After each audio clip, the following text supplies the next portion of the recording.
Welcome to week 2 of EDL 655. This week, we will begin our journey into the 4 C's. We will begin with the core, critical thinking. Once we do that, we will delve into the second phase of design thinking, interpretation. Sandra, why don't we talk about this week's module? Sure. So, looking on our Blackboard platform, we have a weekly quiz, as Dr. Ward was speaking to, and then we have our article and video discussion post. So, looking at an video of critical thinking, an overview of what is critical thinking, how do we define critical thinking and use it in our daily lives as well as in our professional lives. We'll also be looking at a TED Talk by Emily Pillaton that talks about her journey into revitalizing a North Carolina educational system using the design thinking process, and speaking to chapters 2, 3, and 4 of your text. We'll also be looking at learning to change and changing to learn student voices, kind of talking about the student user and interpreting his or her experience using technology in the educational world. Mm-hmm. And as you think about this video, you can also think about quiz 2, which will really focus on chapters 2 and 3 of your book. There will be mostly literal questions, but you'll have some that you'll have to think about that combine other pieces of your life, of your work in your schools, and also in the course. So let's talk a little bit about critical thinking. That you will have a presentation. You've got the video on critical thinking, but then you'll also have the presentation on critical thinking. And then the presentation on critical thinking, we're going to focus on the 9 tenets of critical thinking. And the presentation is not just about what we're going to be doing in EDL 655, but we are hoping that these tenets will drive what you do in life in general. Following that presentation, we have another presentation on the interpretation phase, the second phase of the DT process. So before you start working on this phase and getting together with your team, we strongly encourage you to review this presentation. And I think Sandra has also included some additional resources.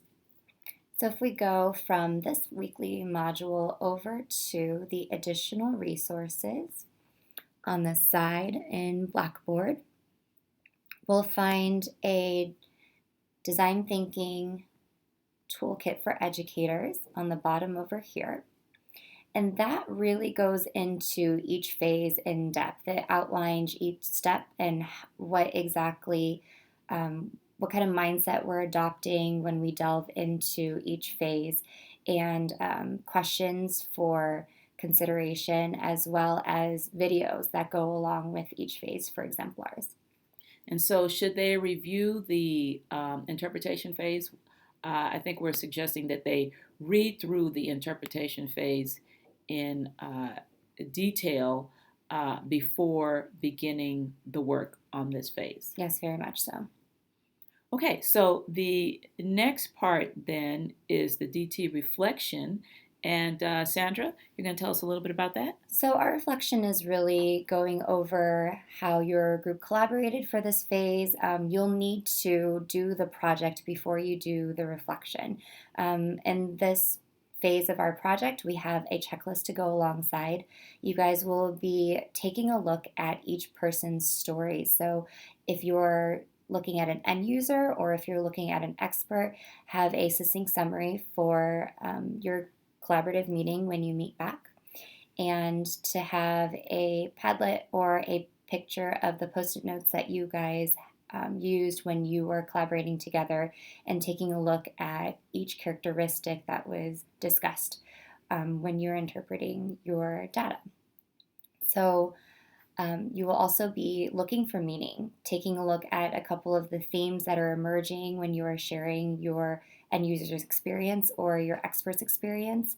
And then we'll be talking a little bit more about the question formulation technique, which will really help you take a look at what are some of the pieces of data that I collected? How can I make meaning of this?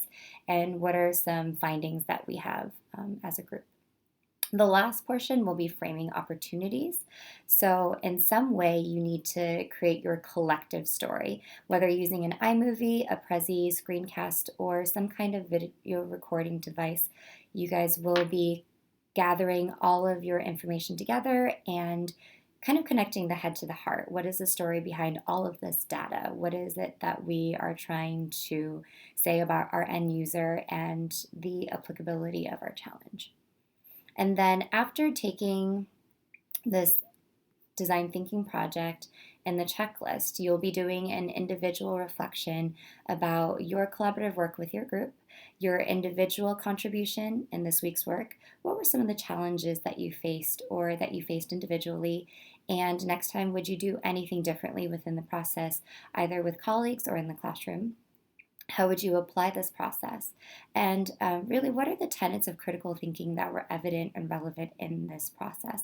Whether you were doing this collaborative and your design thinking reflection within your group, or whether you were deep diving into something of the end user or the expert. What was the aspect of critical thinking that was relevant throughout this process? Okay, so I think that kind of sums up week 2. Um, Again, please review the interpretation presentation. Go to the checklist and read carefully the interpretation phase, and then watch the videos and the critical thinking presentation before you begin with your week, with your work. And then we'll be meeting on Thursday from 4 to 5 p.m. If you have any additional questions, please feel free to email or contact me at any point. All right. Thank you.